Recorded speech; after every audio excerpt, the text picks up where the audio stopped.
धृतराष्ट्र बोले, हे संजय, धर्मभूमि कुरुक्षेत्र में एकत्रित युद्ध की इच्छा वाले मेरे और पांडु के पुत्रों ने क्या किया।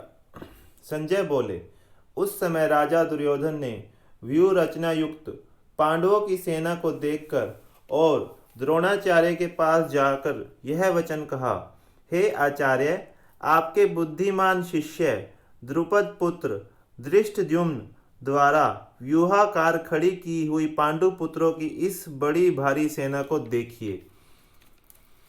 इस सेना में बड़े बड़े धनुषों वाले तथा युद्ध में भीम और अर्जुन के समान शूरवीर सात्यकी और विराट तथा महारथी राजा द्रुपद, धृष्टकेतु और चेकितान तथा बलवान काशीराज, पुरुजित, कुंती भोज और मनुष्यों में श्रेष्ठ शैब्य, पराक्रमी योद्धा मन्यु तथा बलवान उत्तम मौजा, सुभद्रा पुत्र अभिमन्यु एवं द्रौपदी के पांचों पुत्र, यह सभी महारथी हैं।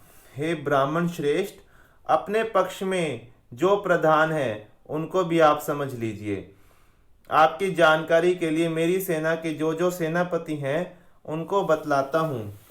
आप द्रोणाचार्य और पितामह भीष्म तथा कर्ण और संग्राम विजयी कृपाचार्य तथा वैसे ही अश्वत्थामा, विकर्ण और सोमदत्त का पुत्र भूरिश्रवा और भी मेरे लिए जीवन की आशा त्याग देने वाले बहुत से शूरवीर, अनेक प्रकार के शस्त्र और अस्त्रों से सुसज्जित और सब के सब युद्ध में चतुर हैं। भीष्म पितामह द्वारा रक्षित हमारी वह सेना सब प्रकार से अजेय है और भीम द्वारा रक्षित इन लोगों की यह सेना जीतने में सुगम है। इसलिए सब मोर्चों पर अपनी अपनी जगह स्थित रहते हुए आप लोग सभी निसंदेह भीष्म पितामह की ही सब ओर से रक्षा करें। कौरवों में वृद्ध बड़े प्रतापी पितामह भीष्म ने उस दुर्योधन के हृदय में हर्ष उत्पन्न करते हुए उच्च स्वर से सिंह की दहाड़ के समान गरजकर शंख बजाया। इसके पश्चात शंख और नगाड़े तथा ढोल, मृदंग और नरसिंगे आदि बाजे एक साथ ही बज उठे। उनका वह शब्द बड़ा भयंकर हुआ। इसके अनंतर सफेद घोड़ों से युक्त उत्तम रथ में बैठे हुए श्री कृष्ण महाराज और अर्जुन ने भी अलौकिक शंख बजाए। श्री कृष्ण महाराज ने पांचजन्य नामक, अर्जुन ने देवदत्त नामक और भयानक कर्म वाले भीमसेन ने पौंड्र नामक शंख महाशंख बजाया। कुंती पुत्र राजा युधिष्ठिर ने अनंत विजय नामक और नकुल तथा सहदेव ने सुघोष और मणिपुष्पक नामक शंख बजाए।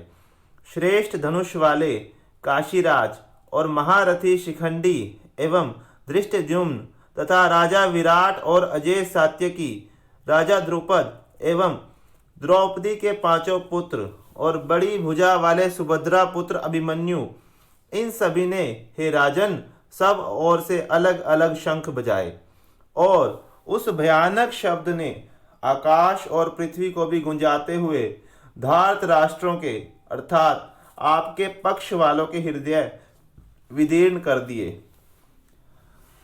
हे राजन, इसके बाद कपिध्वज अर्जुन ने मोर्चा बांधकर डटे हुए धृतराष्ट्र संबंधियों को देखकर उस शस्त्र चलने की तैयारी के समय धनुष उठाकर ऋषिकेश श्री कृष्ण महाराज से यह वचन कहा, हे अच्युत, मेरे रथ को दोनों सेनाओं के बीच में खड़ा कीजिए और जब तक कि मैं युद्ध क्षेत्र में डटे हुए युद्ध के अभिलाषी इन विपक्षी योद्धाओं को भली प्रकार देख लूं कि इस युद्ध रूप व्यापार में मुझे किन किन के साथ युद्ध करना योग्य है, तब तक उसे खड़ा रखिए।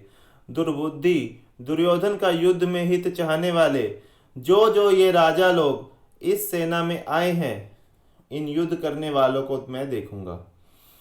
संजय बोले, हे धृतराष्ट्र, अर्जुन द्वारा इस प्रकार कहे हुए महाराज श्री कृष्णचंद्र ने दोनों सेनाओं के बीच में भीष्म और द्रोणाचार्य के सामने तथा संपूर्ण राजाओं के सामने उत्तम रथ को खड़ा करके इस प्रकार कहा कि हे पार्थ, युद्ध के लिए जुटे हुए इन कौरवों को देख। इसके बाद पृथा पुत्र अर्जुन ने उन दोनों ही सेनाओं में स्थित ताऊ चाचों को, दादों परदादों को, गुरुओं को, मामाओं को, भाइयों को, पुत्रों को, पौत्रों को तथा मित्रों को, ससुरों को और सुहृदों को भी देखा। उन उपस्थित संपूर्ण बंधुओं को देखकर वे कुंती पुत्र अर्जुन अत्यंत करुणा से युक्त होकर शोक करते हुए यह वचन बोले। अर्जुन बोले, हे कृष्ण, युद्ध क्षेत्र में डटे हुए युद्ध के अभिलाषी इस स्वजन समुदाय को देखकर मेरे अंग शिथिल हुए जा रहे हैं और मुख सूखा जा रहा है तथा मेरे शरीर में कंप एवं रोमांच हो रहा है। हाथ से गांडीव धनुष गिर रहा है और त्वचा भी बहुत जल रही है तथा मेरा मन भ्रमित सा हो रहा है, इसलिए मैं खड़ा रहने को भी समर्थ नहीं हूँ। हे केशव, मैं लक्षणों को भी विपरीत ही देख रहा हूँ तथा युद्ध में स्वजन समुदाय को मारकर कल्याण भी नहीं देखता। हे कृष्ण, मैं न तो विजय चाहता हूँ और न राज्य तथा सुखों को ही। हे गोविंद, हमें ऐसे राज्य से क्या प्रयोजन है अथवा ऐसे भोगों से और जीवन से भी क्या लाभ है। हमें जिनके लिए राज्य, भोग और सुखादि अभीष्ट हैं, वे ही ये सब धन और जीवन की आशा को त्याग कर युद्ध में खड़े हैं। गुरुजन, ताऊ चाचे, लड़के और उसी प्रकार दादे, मामे, ससुर, पौत्र, साले तथा और भी संबंधी लोग हैं। हे मधुसूदन, मुझे मारने पर भी अथवा तीनों लोकों के राज्य के लिए भी मैं इन सबको मारना नहीं चाहता। फिर पृथ्वी के लिए तो कहना ही क्या है। हे जनार्दन, धृतराष्ट्र के पुत्रों को मारकर हमें क्या प्रसन्नता होगी। इन आतताइयों को मारकर तो हमें पाप ही लगेगा। अतएव हे माधव, अपने ही बांधव धृतराष्ट्र के पुत्रों को मारने के लिए हम योग्य नहीं हैं, क्योंकि अपने ही कुटुंब को मारकर हम कैसे सुखी होंगे।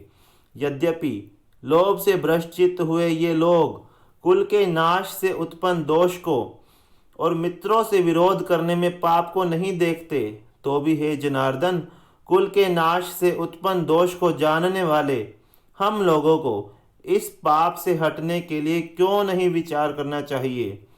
कुल के नाश से सनातन कुल धर्म नष्ट हो जाते हैं। धर्म के नाश हो जाने पर संपूर्ण कुल में पाप भी बहुत फैल जाता है। हे कृष्ण, पाप के अधिक बढ़ने से कुल की स्त्रियां अत्यंत दूषित हो जाती हैं और हे वार्ष्णेय, स्त्रियों के दूषित हो जाने पर वर्ण संकर उत्पन्न होता है। वर्ण संकर कुल घातियों को और कुल को नरक में ले जाने के लिए ही होता है। लुप्त हुई पिंड और जल की क्रिया वाले अर्थात श्राद्ध और तर्पण से वंचित इनके पितृलोक भी अधोगति को प्राप्त होते हैं। इन वर्ण संकर कारक दोषों से कुल घातियों के सनातन कुल धर्म और जाति धर्म नष्ट हो जाते हैं। हे जनार्दन, जिनका कुल धर्म नष्ट हो गया है, ऐसे मनुष्यों का अनिश्चित काल तक नरक में वास होता है, ऐसा हम सुनते आए हैं।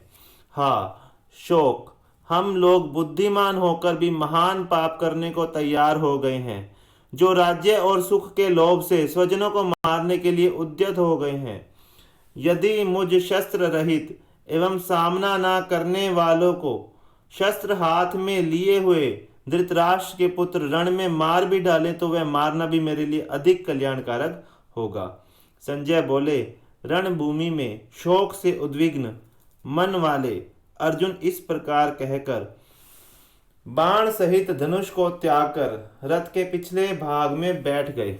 ओम तत्सदिति। श्रीमद्भगवद गीता सुपनिषत्सु ब्रह्म विद्यायाम योग शास्त्रे श्री कृष्णा अर्जुन संवादे अर्जुन विषाद योगो नाम प्रथमो अध्याय।